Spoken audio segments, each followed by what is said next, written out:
All right, here we go. This is going to be a two-part screencast lesson. We're going to focus on there's two theaters of war in World War II. Theaters meaning area of the globe where the war actually took place, and it was in the European theater and the Pacific theater. So Europe had a major amount of fighting in Northern Africa, and then we had a bunch of fighting over in Asia and the Pacific theater. So this is going to be the European theater discussion. Goal here is I'm just going to go through everything with you. We're going to go to the ebook where the information is found, and I'm going to show you the map of the European theater, do some explaining of things.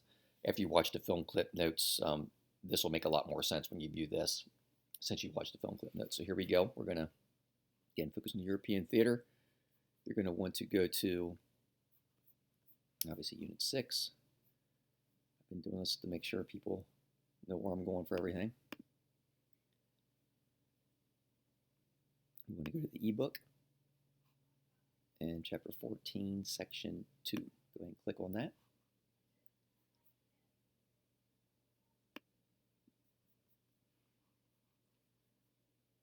Okay. So again, two theaters of war, European theater, which we're going to actually include Northern Africa with that, and then again the Pacific theater, which will be another screencast. Okay. So go ahead and scroll down here a little bit.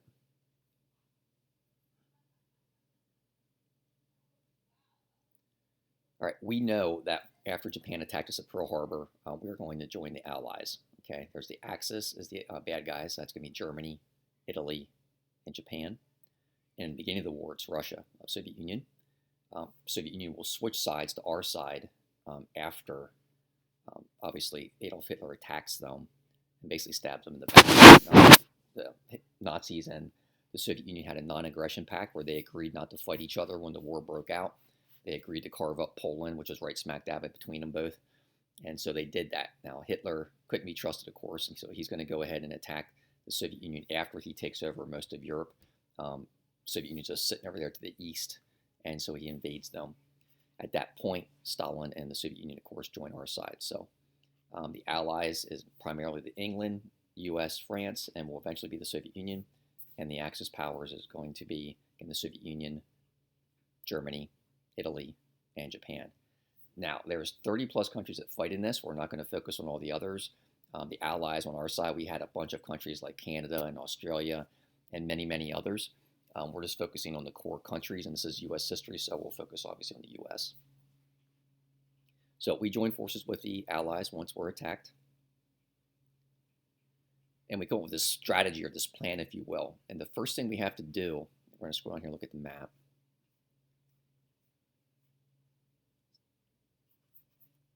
Down. Here we go. So this is the European theater map. And of course, we have the Soviet Union over here. Of course, Germany's dead center of Europe. Italy's on the axis, one of our enemies. Of course, we have Northern Africa down here. And then way over here in Asia, we have, of course, the Pacific theater where we fight the Japanese. But again, we're just focused on Europe for now. So we had a four-step process to win the battle in Europe. Okay, and this is our war plan. You have the Atlantic Ocean, and we have to get all these weapons over. And we're going to go step by step, by the way, step 1 through 4. The first step, for those of you taking notes, number 1, we have to clear out the Atlantic from all the German submarines. They have the wolf packs out there sinking everything. We're sending over Lend-Lease shipments and all these weapons to England and France and all of our allies on the Allied side.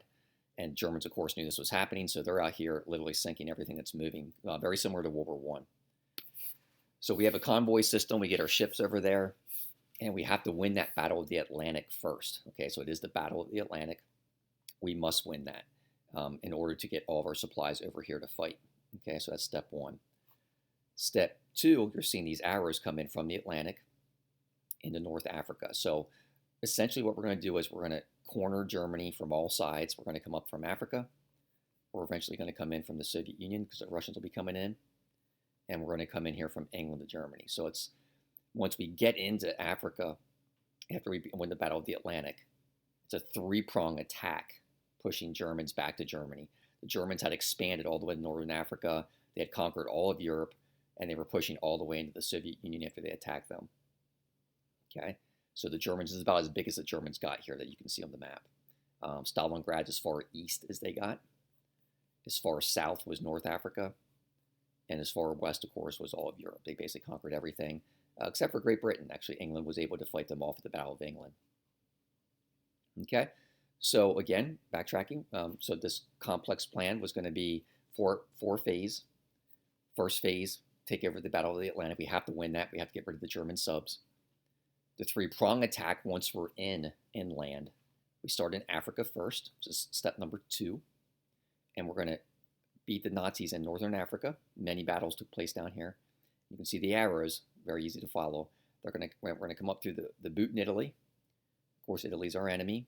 And we're going to come all the way up and push the Germans back to Germany until we get to Berlin. And Berlin is the capital of Germany. The goal was to take over that city, of course. Step 3 is the Soviets. We really didn't do much. We did give them weapons, but we didn't do any help as far as supplying troops for them. They did this all on their own. They're going to win the Battle of Stalingrad and several others and start pushing in from the east.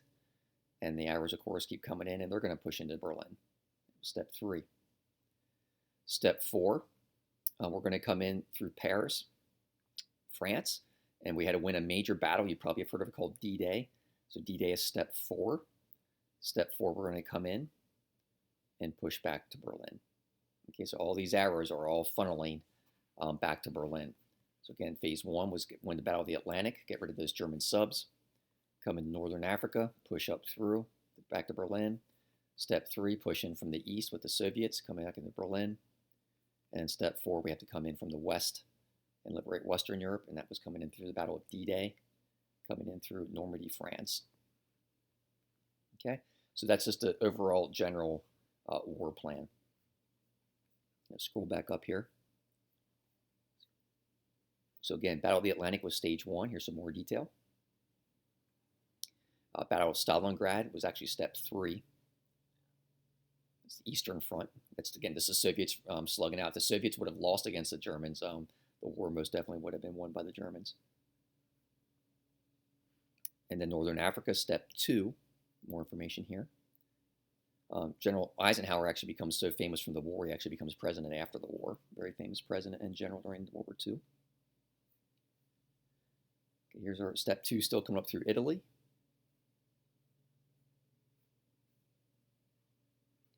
Step 4, liberating Western Europe. Okay, that's the Battle of D-Day. Very, very famous battle. Some major generals that became very famous from the war. General Bradley and General Patton was very, very famous. Here's the Battle of D-Day. There's some more specifics on the battle and how it looked. The most famous movie to date made on this is going to be Saving Private Ryan. You probably have heard of it. So if you've never seen that movie, it'd be a good one to watch. And then last but not least, actually I'm going to come back up to the map here. So the Battle of the Bulge. So as we're pushing in on all 3 of these prongs, up from Africa, and from Russia, and from France, we're all pushing back to Berlin.